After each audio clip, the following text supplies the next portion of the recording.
দর্শক, মেহেরপুরের গাংনী থেকে সর্বশেষ অবস্থা জানাচ্ছেন সহকর্মী আহমদ স্বপন।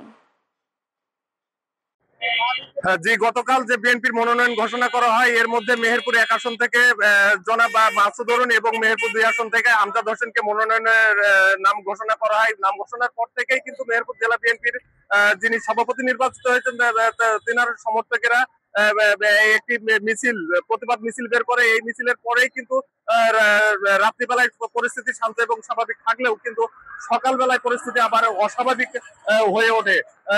মনোনয়নপ্রাপ্ত যিনি মনোনয়ন পেয়েছে জনাব আমজাদ হোসেন, ওনার সমর্থকেরা তার অফিসের সামনে অবস্থান করলে কিন্তু তারা জনাব জাভেদ মাসুদের মিল্টনের লোকজন কিন্তু তাদের ধাওয়া দেয়। এরপরে তারা কিন্তু পালিয়ে যায় এখান থেকে। তারপরে শুরু হয় ধাওয়া পাল্টাতে হয়। এরপর থেকেই কিন্তু পরিস্থিতি খুব খারাপের দিকে যায়। এরপরে তারা জনাব আমজাদ হোসেনের যে নির্বাচনী অফিস আছে সেই অফিসে কিন্তু তারা ইটপাটকেল নিক্ষেপ করে এবং তার বেশ কিছু গাড়ি কিন্তু ভাঙচুর করে। আমরা যদি একটু দেখানোর চেষ্টা করি যে সকালের যে পরিস্থিতি ছিল সেই পরিস্থিতির মধ্যেই কিন্তু ব্যাপক ভাঙচুর এবং অগ্নিসংযোগের ঘটনা ঘটেছে।